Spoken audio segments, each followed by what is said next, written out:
2 Samuel 11. David and Bathsheba.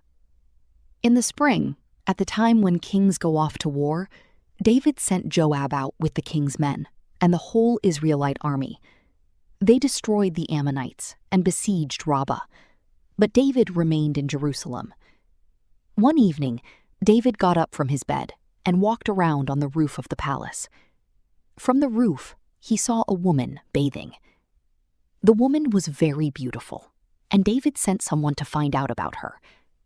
The man said, "She is Bathsheba, the daughter of Eliam, and the wife of Uriah the Hittite."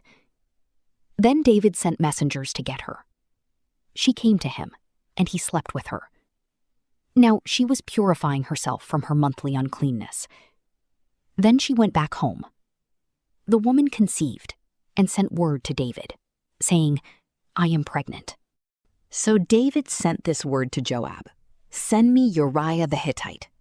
And Joab sent him to David. When Uriah came to him, David asked him how Joab was, how the soldiers were, and how the war was going. Then David said to Uriah, "Go down to your house and wash your feet." So Uriah left the palace, and a gift from the king was sent after him. But Uriah slept at the entrance to the palace with all his master's servants, and did not go down to his house. David was told, Uriah did not go home. So he asked Uriah, "Haven't you just come from a military campaign? Why didn't you go home?" Uriah said to David, "The ark and Israel and Judah are staying in tents, and my commander Joab and my lord's men are camped in the open country. How could I go to my house to eat and drink and make love to my wife? As surely as you live, I will not do such a thing." Then David said to him, "Stay here one more day, and tomorrow I will send you back." So Uriah remained in Jerusalem that day and the next. At David's invitation, he ate and drank with him, and David made him drunk. But in the evening, Uriah went out to sleep on his mat among his master's servants. He did not go home. In the morning, David wrote a letter to Joab and sent it with Uriah. In it, he wrote, "Put Uriah out in front where the fighting is fiercest, then withdraw from him, so he will be struck down and die." So while Joab had the city under siege, he put Uriah at a place where he knew the strongest defenders were. When the men of the city came out and fought against Joab, some of the men in David's army fell. Moreover, Uriah the Hittite died.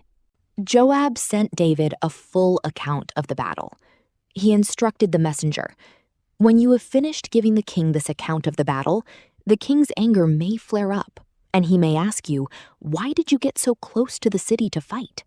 Didn't you know they would shoot arrows from the wall?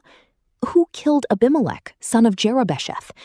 Didn't a woman drop an upper millstone on him from the wall so that he died in Thebes?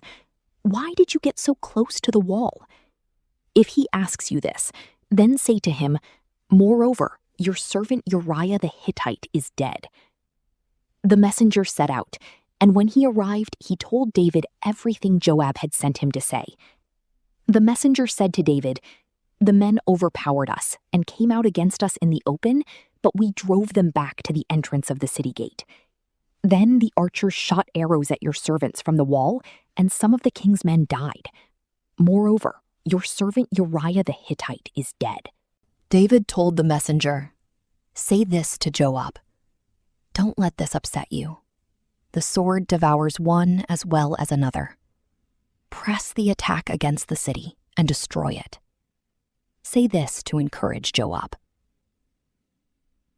When Uriah's wife heard that her husband was dead, she mourned for him. After the time of mourning was over, David had her brought to his house, and she became his wife and bore him a son. But the thing David had done displeased the Lord.